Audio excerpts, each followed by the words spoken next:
2.5 feet की टूटी को कोई खुदकशी कर सकता है। और अल्ताफ की जान ले ली गई। वो कासगंज के जिन पुलिस के ओहदेदारों को सस्पेंड किया गया वो नाकाफी है, उनको अरेस्ट होना चाहिए, 302 का मुकदमा लगना चाहिए, मर्डर का चार्ज लगना चाहिए, उनको जेल को भिजाना चाहिए, मगर नहीं करेंगे क्योंकि मरने वाले का नाम अल्ताफ था। अगर मरने वाले का नाम गुप्ता होता या आलाजाद का होता तो पुलिस भी सस्पेंड, पुलिस भी गिरफ्तार, मुख्यमंत्री पहुंच जाते उसके घर को। नामालूम पुलिस वालों ने अल्ताफ को मार दिया। अच्छा, ये क्या आसमान से आए थे कि अल्ताफ को खुदकुशी देकर उड़ के चले गए, या नागपुर से आए थे? कहां से आए थे? नामालूम, अंग्रेजी में कहा अनडिस्क्लोज्ड, अननोन पीपल। वाह बाबा, क्या सरकार चला रहे आप। शिक्षा बोल रहे हैं कि गोली मारते हैं, ये गोली मार रहे हैं आप, ये गोली मार रहे हैं आप मुसलमानों को, जहां पर कोई गाय की स्मगलिंग नहीं, आपने सिर्फ मार दिए। और मैं उन पुलिस वालों से कह रहा हूं, याद रखो, याद रखो, हमेशा बीजेपी इख्तिदार पर नहीं रहेगी, याद रखो। एक मोहतरमा को हमारा हाईएस्ट सिविलियन अवार्ड दिया गया। वो मोहतरमा टीवी के इंटरव्यू में कहती हैं कि देश को आजादी 2014 में मिली। अगर वो बात मुसलमान कहता है तो यूएपीए लग जाता, उसको जेल में डालने से पहले पुलिस स्टेशन में ले जाकर उसके घुटने के बाजू हजरत पुलिस एक छोटी सी गोली मारती। मैं उत्तर प्रदेश के मुख्यमंत्री से पूछ रहा हूं, मैं देश के प्रधानमंत्री नरेंद्र मोदी से पूछ रहा हूं, क्या देश 47 में आजाद हुआ या 2014 में आजाद हुआ? बताओ। मैं जानता हूं तुम्हारा वो क्या है, तुम बताओ उसको। तुम इस मुल्क को एक हिंदू राष्ट्र बनाना चाहते हो, तुम इस मुल्क को एक मजहब का मुल्क बनाना चाहते हो। मुसलमानों के बारे में सावरकर ने क्या कहा कि मुसलमान भारत को मदरलैंड और होली लैंड नहीं मानते, इसीलिए ये इनका मुल्क नहीं है। ये हिंदुत्व के माने सावरकर ने अपनी किताब में लिखे। मंदलिस के मुखालिफिन, चाहे वो संघ परिवार के हों, अब ये संघ परिवार में भी एक आरएसएस ने मुस्लिम राष्ट्रीय मंच बनाया। मुस्लिम राष्ट्रीय मंच बनाकर उत्तर प्रदेश के मुसलमानों के पास जाकर उनसे कहते हैं कि आप क्यों लड़ना चाहते हो बीजेपी से, क्यों खामखा उनसे लड़ना चाहते हैं, आइए बैठकर बात कर लेंगे और इनको वोट डालिए। मैं उन लोगों से पूछना चाहता हूं आरएसएस से कि बताओ तुम्हारा जो ओथ है, जो आरएसएस के लोग जो कसम खाते हैं वो क्या है? बताओ, क्या वो संविधान के मुताबिक है? मैं जानता हूं तुम्हारा ओथ क्या है, तुम बताओ उसको।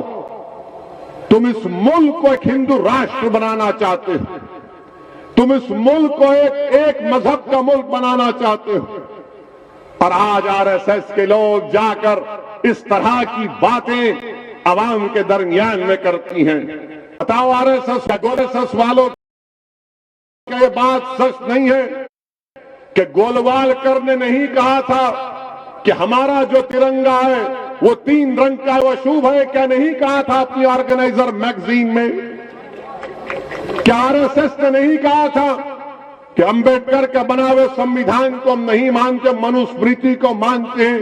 ये डॉक्यूमेंटेशन है।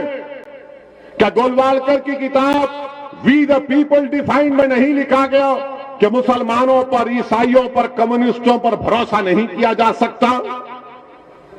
आज हिंदुत्व की बात कर रहे, हिंदुत्व का डेफिनेशन कहां से आया बताओ?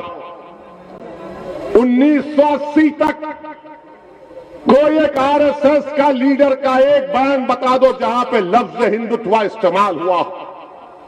श्यामा प्रसाद मुखर्जी से दीनदयाल उपाध्याय से लेकर 1980 के जमाने में सावरकर की हिंदुत्व की लिखी हुई किताब को लेकर हिंदुत्व की बात रखी गई। हिंदुत्व के माने क्या है जो सावरकर ने लिखे?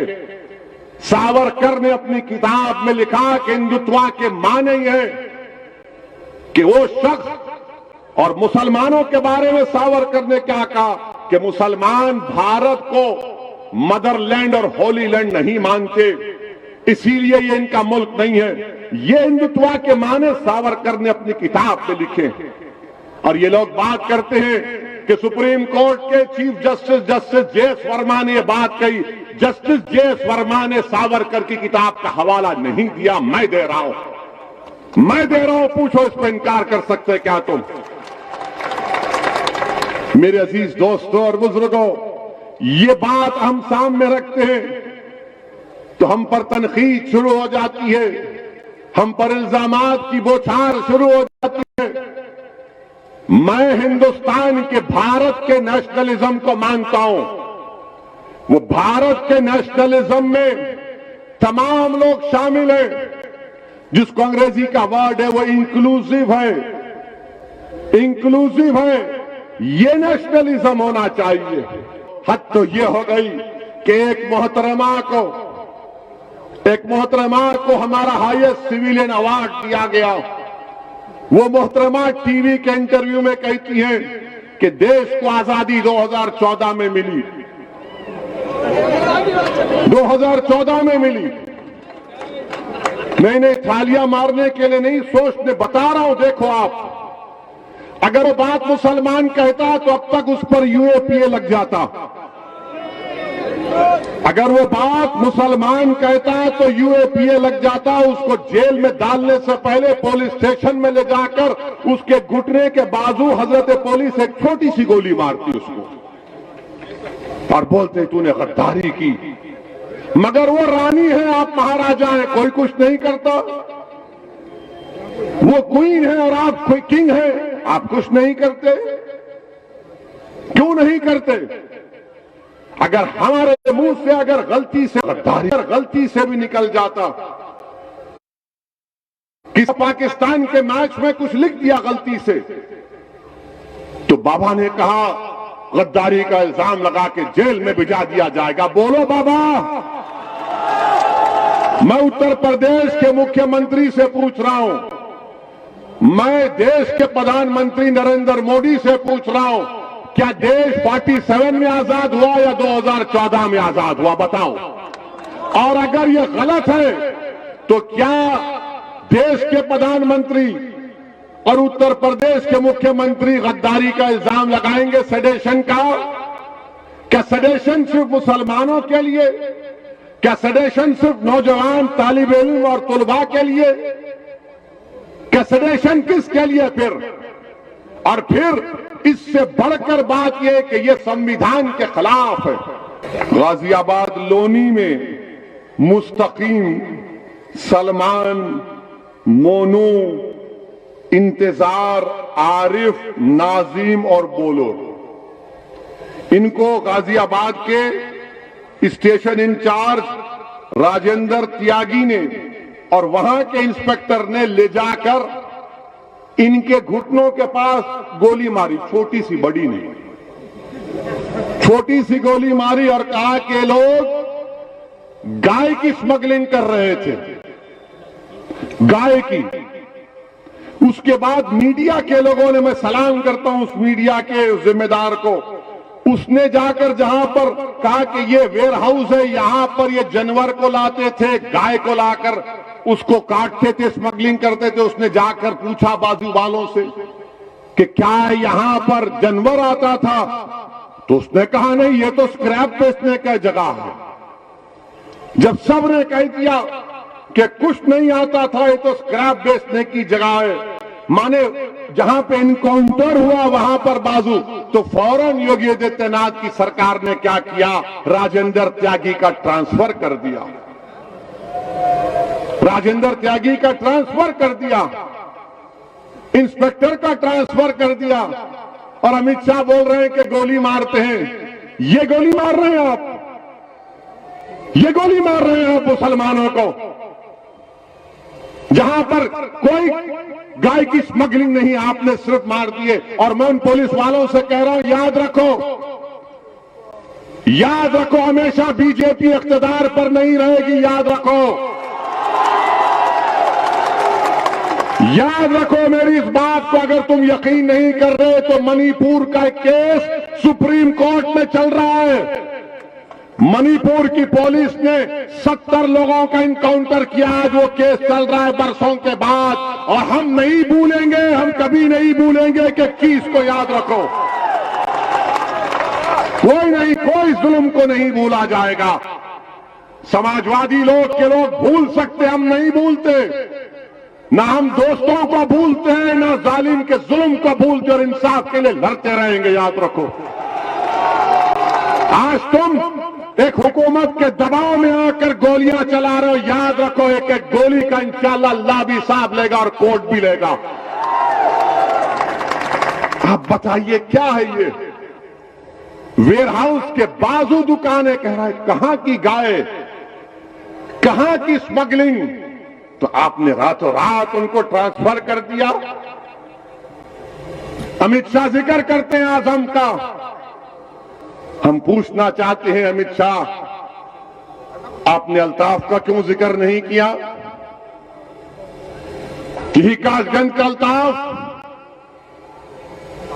जिसको इल्जाम था कि कोई बच्ची को लेकर भागा, अल्ताफ को लाया गया पुलिस स्टेशन में और दुनिया को बताया गया कि 2.5 फीट की नल की टूटी से अल्ताफ ने खुदकुशी कर ली। अगर कोई पुलिस का कासगंज का जो सस्पेंड हुआ है, अगर वो मुझे ले जाकर उस बैतुल खला में टॉयलेट में अपने गले में रस्सी डालकर मुझे बताएगा कि इससे आदमी मर सकता है, और वो अगर मरने के करीब आया तो मैं खुद रस्सी निकाल लूंगा उसके गले से। बताओ हमको, बताओ हमको, 2.5 फीट की टूटी को कोई खुदकुशी कर सकता है? और अल्ताफ की जान ले ली गई। वो कासगंज के जिन पुलिस के ओहदेदारों को सस्पेंड किया गया वो नाकाफी है, उनको अरेस्ट होना चाहिए, 302 का मुकदमा लगना चाहिए, 302 का मुकदमा लगना चाहिए, मर्डर का चार्ज लगना चाहिए, उनको जेल को भिजाना चाहिए। मगर नहीं करेंगे क्योंकि मरने वाले का नाम अल्ताफ था, मरने वाले का नाम अल्ताफ था। अगर मरने वाले का नाम गुप्ता होता या आलाजाद का होता तो पुलिस भी सस्पेंड, पुलिस भी गिरफ्तार, मुख्यमंत्री पहुंच जाते उसके घर को। मगर मरने वाला मुसलमान है, इसलिए खाली सस्पेंशन पर बात या ट्रांसफर पर बात खत्म हो जाती है। मेरे अजीज दोस्तों और बुजुर्गों, तरफे तमाशा ये है कि 2:30 बजे अल्ताफ की मौत होती है और 4 बजे 1.5 घंटे के बाद कासगंज की बहादुर पुलिस योगी आदित्यनाथ की गवर्नमेंट में 2:30 बजे अल्ताफ की मौत और 4 बजे अल्ताफ के खिलाफ उल्टा एफआईआर किया जाता है। और अल्ताफ की मौत कौन की? एफआईआर में क्या लिखते हैं कि नामालूम पुलिस वालों ने, नामालूम पुलिस वालों ने अल्ताफ को मार दिया। अच्छा, ये क्या आसमान से आए थे कि अल्ताफ को खुदकुशी देकर उड़ के चले गए, या नागपुर से आए थे? कहां से आए थे? नामालूम, अंग्रेजी में कहा अनडिस्क्लोज्ड, अननोन पीपल। वाह बाबा, क्या सरकार चला रहे आप। ये मजाक, एक इंसान के बाप को अपने बेटे से महरूम कर दिया गया और बाप से खाली पेपर पर अंगूठा ले लिया गया और लिख दिया गया कि इसका बाप तो खुश है हमसे। हाँ, जिस तरह देश की जनता योगी और मोदी से खुश है, सब खुश है, फिर सबको आप अंगूठे पे दबा दो और ले लो। मगर एक बाप ने तो अपने बेटे को खोया है ना। और याद रखो, जो लोग जुल्म करते हैं, अगर मैं भी जुल्म करता हूं तो मुझे अल्लाह कभी नहीं माफ करेगा।